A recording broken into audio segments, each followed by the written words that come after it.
Improvements in Pokemon is like airplane food. Yeah, you'll get some, but never enough to make you fully satisfied. Every generation we see sweeping changes sometimes and new things that are cool, and everyone's like, oh. Unfortunately, we're then let down with the inevitable of features being taken away or just things not being as realized as they could be. So what can Nintendo do to take the Pokemon to the next generation, the next step, to make it really, really good? What is the peak potential, the 100% full power Super Saiyan 3 form of Pokemon? 8 ways Nintendo can save Pokemon. Honestly, I wonder if they're gonna go with the financial angle. Like, do they think that Pokemon is gonna faloof and eventually become irrelevant because everyone is like, oh, these games are actually pretty dog? Or do they think that maybe they're just going for a strictly quality looking basis? Because if we think about it, it makes a lot of money. In fact, right now, Scarlet and Violet is doing not bad for itself. Sold 18 million units, and that's like a few weeks after the game was released. It's already surpassed Let's Go. It's already left Legends Arceus in the dust. It might even surpass Sword and Shield much, much faster than Sword and Shield surpassed Gold and Silver. Well, we'll see, but let's see how can Nintendo save Pokemon? Pokemon Scarlet and Violet, it's time to address the burning question. Why, oh why, are the Pokemon video games, the franchise's bread and butter, in such a weird place? And more to the point, how do we fix them and make sure that Pokemon becomes a series that reflects its massive market share? After all, even the most devoted fans know they could do so much better. Did you guys know that Pokemon is no longer the highest grossing media franchise in the world? Never mind, I was wrong. It is, but it's just barely. Look, Winnie the Pooh is right there. It's coming up on its tails, and it's coming up fast. So Pokemon, you gotta make more money. You gotta make more merchandise sales, or you're gonna get knocked off your top spot soon. Watch out, Winnie the Pooh's on the way. Time for WhatCulture.com, and these are 8 ways Nintendo can save Pokemon. I was wrong. Performance needs to be better. Let's get this one out of the way early. When Pokemon Scarlet and Violet released, the games were the talk of the internet purely because of how they were running. Videos filled social media on that first. They didn't fix that yet. Can you believe it's been out for months and the game still runs like paper mache made by a 5-year-old? Glitches and oddities with NPCs casually walking through battle scenes or Pokemon stuck in the walls. But more than that, people were perturbed at the game running at frame rates that can only be described charitably as chugging. The series appeals to more than just gamers, as evidenced by Generation 9 entering the realm of the top 15 best-selling Switch games ever on its opening weekend alone. But the thing is, it's not about sales. Oh wow, that's a lot of money. Pokemon games in the 2020 center on Game Freak's lack of polish and I haven't seen that one. That's a new glitch. Which is why that's a rare glitch to the game's that's content new unlocked. was lost under a sea of yep. That's Game Freak for you as the glitches rolled in. Bro, okay, no. This game is so much more broken than any other Pokemon game that I've experienced. Like, other Pokemon games might have like performance issues or some graphical glitches and things like that, and that's fine. This one came out and it's just broken. It's completely broken. Afford to go through the same thing again, or they'll just exacerbate the reputation of Pokemon being a franchise that not only cannot stay relevant, but is alienating its core consumer base of gamers who more often than not care about a smooth experience. It would be silly to expect remarkable hyper-realistic 8K visuals, but something at least reliable and consistent would be a big step up from Scarlet and Violet's most egregious misstep. Number 7. It's not a big ask, is it? It's not a massive ask to be like, hey, can we get like a consistent frame rate over here? Maybe some pretty graphics if you have the spare time for it, Game Freak. I feel like it's not asking for much. Just a game that functions as intended would be nice. Exacting. As great as Scarlet and Violet's, but everyone's beaten that to death so much. Like, we all understand. Yeah, broken game, okay. I'm excited to see what else they have to say here. And we will get to that. It was missing something. Voice acting. The climactic scenes of the game would have been far more impactful if you could hear the emotions of the characters bellowing out through their words. Voice acting. Yeah, I agree with that. I used to not agree with this. I used to be like, voice acting, it's whatever. Like, it can be done really badly. It can suck. Smack A button to skip dialogue anyway. So when you talk to an Oblivion NPC, they're like, hello, I think mountain over, enemies. thank you so much. And that's the end of the conversation. I think this one specifically needed it because the climax of the game is you having these big conversations with all these friends that you've made over your entire adventure, and all you do is walk down a hill slowly in complete silence with some background music, and you're supposed to be learning about these people that you spend so much time with, and you just read it. It's just text on a screen, and it feels so dumb. It feels so pointless and silly. Acting could be a contentious point in a way, as the franchise has never done it in a mainline game before, and more than that, it presents some challenges. In the same way that the Final Fantasy games used to let you name your entire party, this ended with Final Fantasy X when voice acting came in and needed to rely on a stricter script.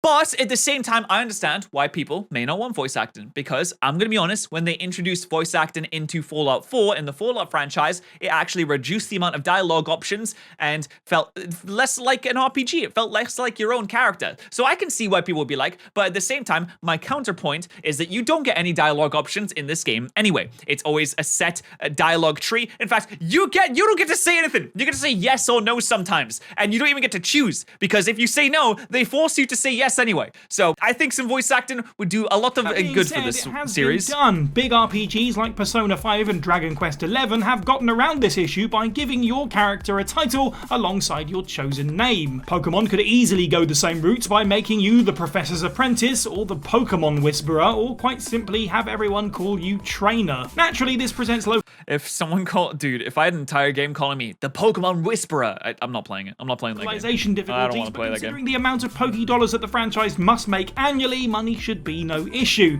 It sadly stinks of laziness. Advertising the next titles with voice acting would be a huge step, one that should have happened about 10 years ago. Oh, and this is the most egregious one right here. I've never seen a more awkward scene in a game in my life. And Piers' like singing scene where he doesn't sing. Oh my day. Please, why didn't they make an exception? They could have made a little exception. Please, you have so much money. No, but all the same, it's about damn time. Number 6, full freedom of exploration. Pokemon Sword and Shield, the series' first foray onto the Nintendo Switch in 2019, were a strange dichotomy. They dared to dip their toes into larger open areas with roaming Pokemon, but outside of that, the game had almost certainly never been so linear or boring. The best thing Scarlet and Violet did after the story setup was just let players go off and craft their own journeys. There was no set path, and we were given a map of the game's 18 most important objectives, gym badges, Titan Pokemon, and showdowns with the game's villains, and simply sent off to fulfill them as we came across them. It was an intoxicating preposition, and largely it worked, but it also felt like they could have done even more with it. Technically, you can face these challenges as you find them, but they all have a set difficulty. This is why I was skeptical about having a full open world game from the get-go. This is why I made a video years ago saying a Pokemon Breath of the Wild type game wouldn't be as good as you think,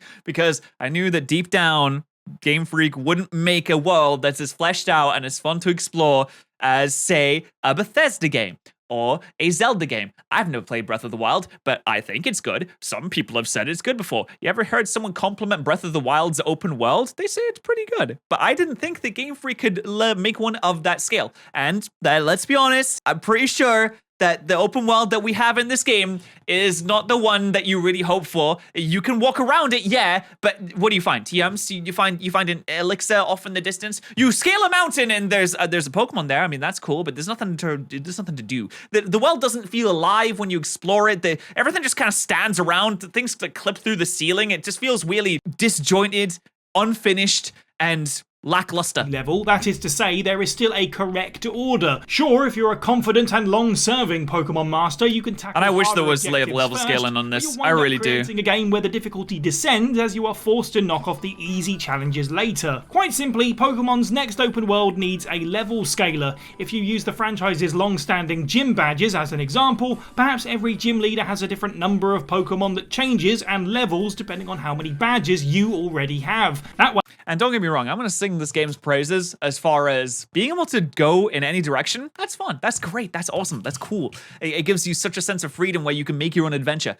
But you can't really, because if you go off in one direction, you get your ass clapped, and if you go off in another direction, oops, you're clapping their ass because you went in the wrong direction to begin with, and now you're way too over-leveled, and you come back and everything's easily sweepable. So I wish there was some kind of scaling. Level scaling can be done really badly, like in Oblivion, it was done pretty badly. It made it so all of the enemies are really, really weak, and then they were disgustingly overpowered as you leveled up, and sometimes you could level up in the wrong way, but still, it would be nice to have some kind of maybe middle ground where they fluctuate slightly and they kind of try to meet you where you're at, but a Pokemon trainer that is supposed to be the really strong one isn't exactly on your level. They're above your level because they're supposed to be the really, really strong one. Or maybe a gym leader that's supposed to be weak. Even if you're higher level, they come up to you, but they still stay a little bit below because they're supposed to be traditionally the weak one, right? That would be kind of cool. Feel free to use that. There's never a wrong way to do it. Scarlet and Violet's world was great, but its freedoms need to be built on next time around. Number 5, commit to cooperative play. Perhaps the most universally I love the co-op in this dream- game, dude. I played hide and seek in the co-op in this game. I think the co-op in this game is fun,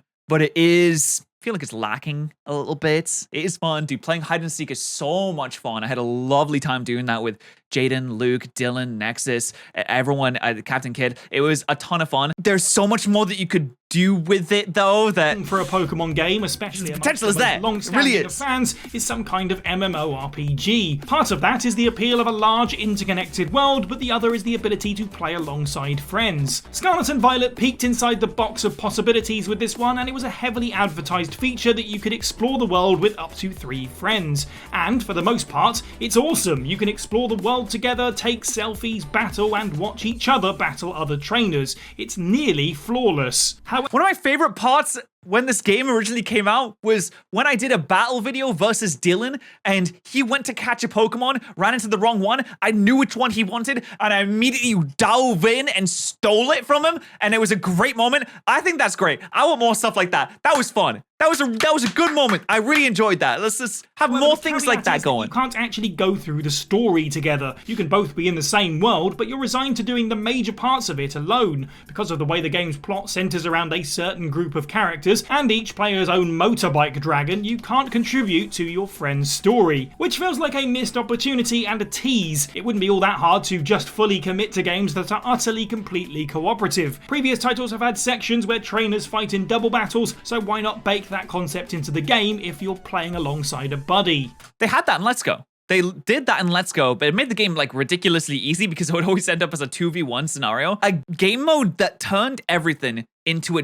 double battle and also at the same time increased the difficulty because you have 2 human players at the same time would be really cool. I love double battles. I think they're more fun than single battles. They're more strategic than single battles. I love XD Gale of Darkness. I love Colosseum. I think that that's kind of like the peak of difficulty in these games so far because they utilize a lot more strategy, and a game mode where you could play that with a friend against harder battles together, that would be sick. From the lowliest trainer so to cool. the champion of the Elite Four, it would certainly make for a different and altogether more memorable experience. Number 4, continue with great storytelling. Okay, I thought the story in this game was very lackluster until it got to the final culmination of everything.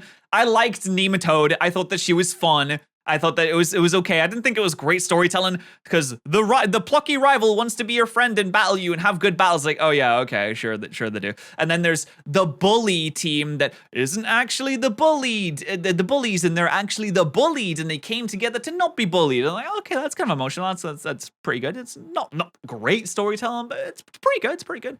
And then there's the dying dog scenario where you stop the dog from dying, which is fine, I guess. Yep, stop the dog from dying. It's okay. But having everything come together at the end and having all the relationship that you've made, calling upon your friends to stop this cataclysmic event and being shoved into a scenario which is way more serious than you've ever been prepared for. Because up until that point, whether you go up and fight the time machine that tries to literally kill you, all you've done is fight some school bullies, cure a dog, and make a friend. And all of a sudden, boom, you're thrown into the deep end where you have to use that friendship and use those relationships that you made to stop you from getting absolutely slaughtered by this crazy robot AI. It's refreshing, insane. Particularly after Sword and Shield was almost entirely devoid of any plot. Without spoiling it, the game has a wonderful final act that makes the last decade of Pokemon seem limp and sterile by comparison. Essentially, we need more of this. Pokemon is so established now that you can't simply have, I'm going to use this new legendary to recreate the Earth as your story again.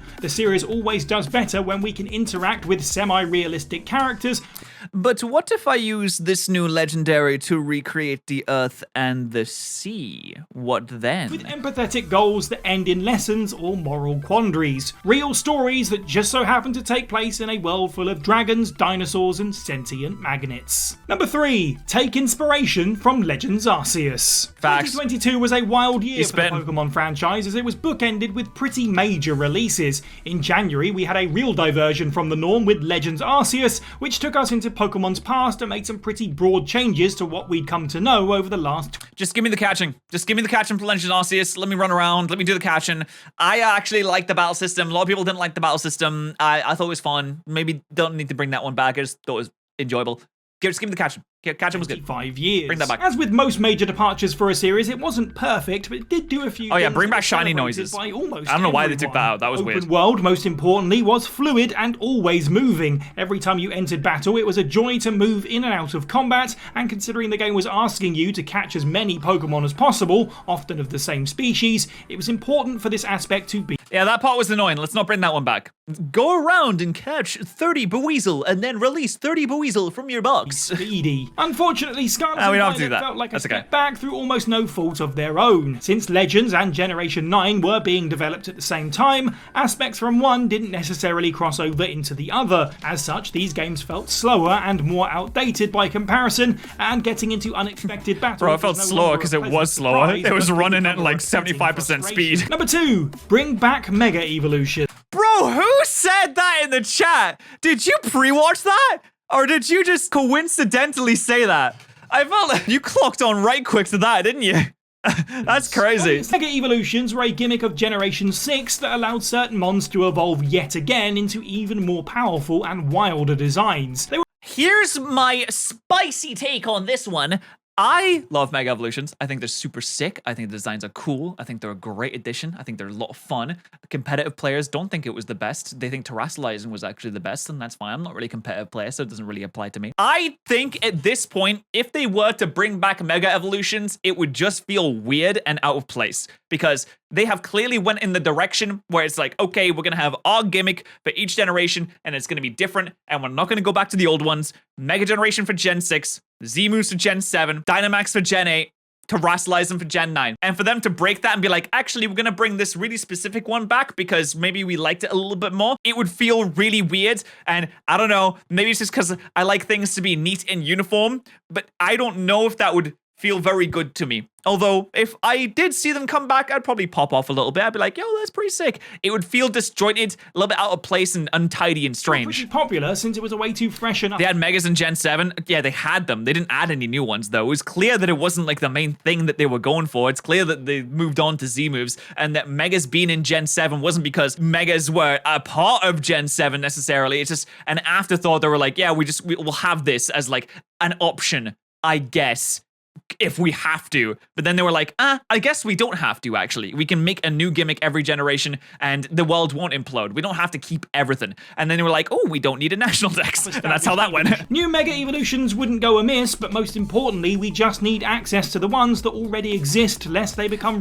That's a strange argument to make that, oh, we're missing all the forms. We miss the forms, but you don't want Dynamax to come back, so we're losing the Gigantamax forms too, but nobody likes Dynamax. I mean, you could just say you like a Mega Evolutions. I like Mega Evolutions. I think they're sick. You could just say that you like them. It's rarer okay. than most legendaries by pure happenstance. And number 1, end the 3-year cycle. The 3-year cycle has become the term that demonizes Game Freak the most. Is it even Refers 3 to the at this fact point? that since Sun and Moon, we get a new Pokemon generation every 3 years. Obviously, generation, the key factor behind okay. This is the great and true motivator for all businesses, money. And technically, we could all have this cake / curry / sandwich / Let me reference the highest grossing media franchise list once again.